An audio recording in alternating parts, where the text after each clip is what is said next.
Welcome to the Real News Network. I'm Paul Jay, and we're in Philadelphia, the Democratic National Convention. A video went viral on YouTube and on the internet today. More than 3.5 million views. Portia Boulger, coming out of a meeting with Bernie Sanders and his delegates, was furious, and here's a clip of what she had to say. Trump better? I don't give a fuck about Trump, okay? Trump is dangerous for this country, and so is Hillary Clinton. What's she going to do for me? What's she going to do for my children? What is she going to do for my community? Yeah. Is she going to frack the hell out of it? Is she going to put more of the soldiers on the ground? I love this woman. She's a delegate. Do you believe one damn word a woman like her says? How can America believe this when yesterday she proved to us that when you're a corrupt person, she's going to promote you? What did she do with Debbie Wasserman Schultz? Exactly. She promoted her. So what does that say about the Democratic Party? We need to clean house. Portia Boulger is a Sanders delegate, a large delegate from Ohio. As you heard, she's not very happy with the way this convention is turning out, where this whole primary has turned out. And in fact, she joins us right here in the studio to talk about it. Thank you very much for joining us. Thank you, Paul. So, who were you angry at? I was angry at the system. I was angry at the Democratic bosses. Debbie Wasserman Schultz resigned under severe pressure. The Donna Brazils, I wrote this person's name down so I wouldn't forget. Louis Miranda, Brad Marshall. I'm very angry with these people because they have stolen my democracy. They have gutted my party. I've been a Democrat for many years. I've got a lot of skin in this game. I have my blood and my sweat and my tears. And they are stealing my party. I don't know if you're a Democrat, but every Democrat out there, they are stealing our party.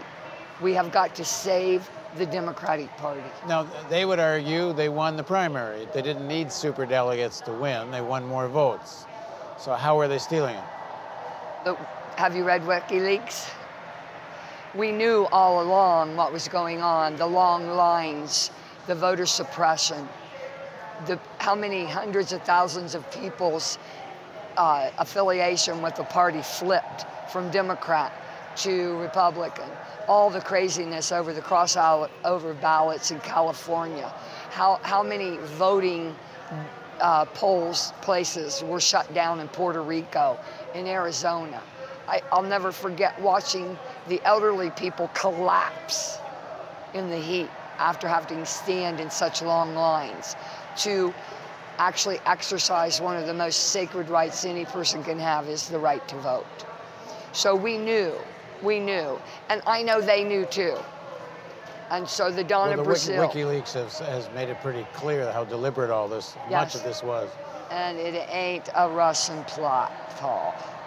Well, the only possible Russian plot was hacking and revealing, not the doing. So. Well, actually, the man doesn't even really live in Russia, does he? I don't think so. So I can't recall where. It's a country close there, but so this is Karl Rove talk. This is Republican talk. When you go after a person's religion to try to demonize them, to try to harm their reputation. Which came out in the WikiLeaks that this was one of the plans. Yes, yes. So it's wrong. And it's destroying my democracy, it's destroying your democracy, it's destroying the party that I want to save. And why is Clinton so unacceptable to you?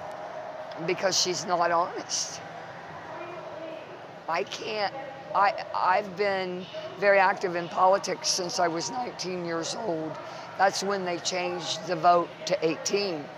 And at the age of 19, I was out walking and knocking on doors and making phone calls and helping people raise money in my local community as city council and the mayoral races. And guess what? I was a young Republican.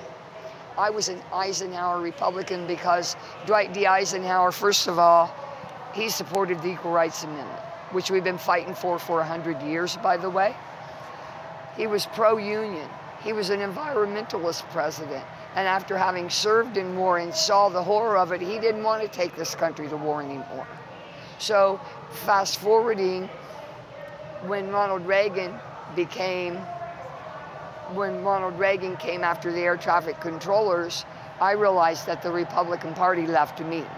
As a union carpenter, working on job sites, people were very upset with me that I was a Republican. But it's about values, it's about issues. And so I became a Democrat because the Republicans came after something near and dear to my heart. And you were, before that video that went viral, you were in that meeting with Bernie Sanders. What did he say to the delegates?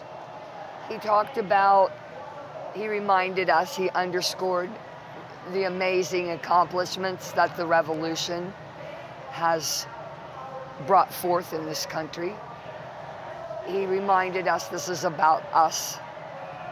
And I think that's extremely important that we all understand this revolution is about us. Bernie has helped us, but we have helped ourselves. And we have to continue to help ourselves. So that was the first part of his message. The second was, and it was really driving home, that this revolution will continue. And Bernie wants to be a part of that. And so he plans meetups all across the country to continue the revolution. And then the pivot came. And it was about Trump and how badly we have to defeat Trump. That it is dire that we beat Trump. And so what do you think of that? Because in the speech, in your video, it starts with, "I don't give an F about Trump." That's exactly what I'm saying. It's time for the voters to wake up and understand that Hillary Clinton can't win this race. Tomorrow is a pivot point for America and the entire country. The superdelegates are scared to death. A new poll came out today and she's down 5 to 6 points. Nate Silver came out and said if the election was being held today that Hillary Clinton would lose. The superdelegates, I know, are shaking in their boots because they know it is up to them to decide whether or not Trump is going to win or not. It's not about me. It's not about all those people that supported Bernie.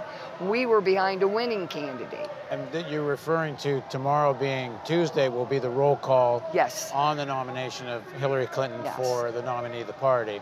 And what you're suggesting, there's still a possibility superdelegates could decide not to, although you'd have to admit it's kind of unlikely. I implore to them to save our country. Save our country from Trump.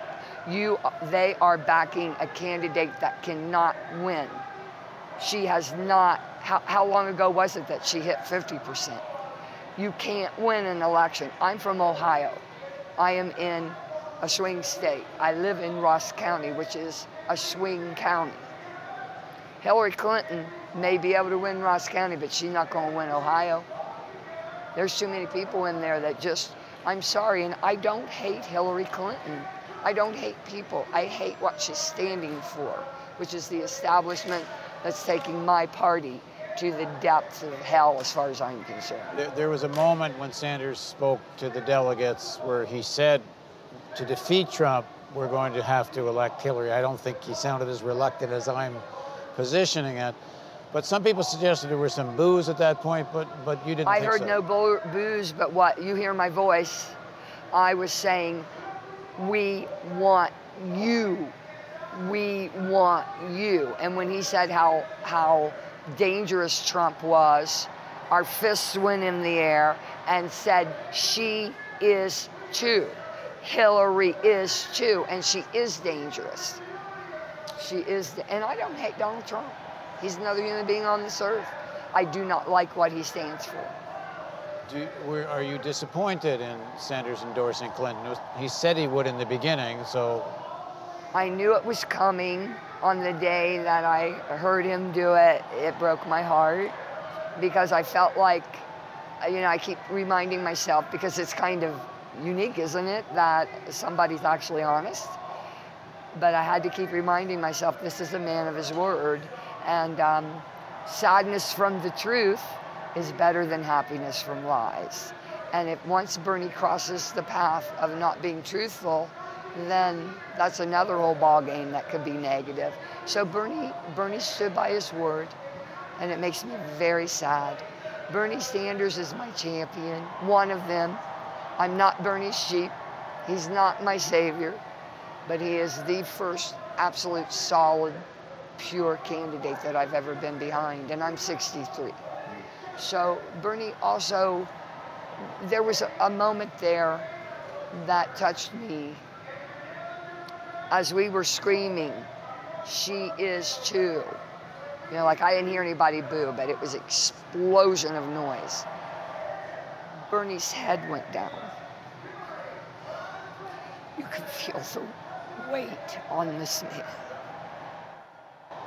He loves this country, and anybody that's angry with Bernie, please direct your anger toward a system that is stealing our democracy. Put your anger toward a system that is killing our party. Tomorrow is a real defining moment in the Democratic Party. They are either going to get behind a candidate that's going to lose to Donald Trump, or they're going to get behind a candidate that can whip his ass. So that it's up to the superdelegates. It's up to the people who are running this party to say, whoops, things have changed now. Why don't they just come on out and tell the truth? You're a very political person. Yes. What's next for you, and what do you think is next for the movement? I believe that what's next for the movement is to look to leaders like Nina Turner and Tulsi Gilbert and Roseanne DeMora. Look to leaders like Keith Ellison, and although he's not an elected official, Ben Jealous, and really work hard to get the Democratic Party to put them in position. Why should any of these people that were a part of this blaming culture that now exists within the Democratic Party have their job? And you still see this as a fight within the Democratic Party? It clearly is. Now, I hope one day that our country has more than two parties. I would love to see our country become a country that has a coalition government, so that we don't have a winner-take-all, you know, and that everybody can get something. And I believe that if people are willing to work hard and we have honest parties that don't rig the system, then who knows what we can do. Look at what's going on in Spain right now. In 2 years, how far the New People's Party's gone there. But what I want to really emphasize is that I want to save my party. This is my party. Thanks very much for joining us. Thank you for joining us on the Real News Network.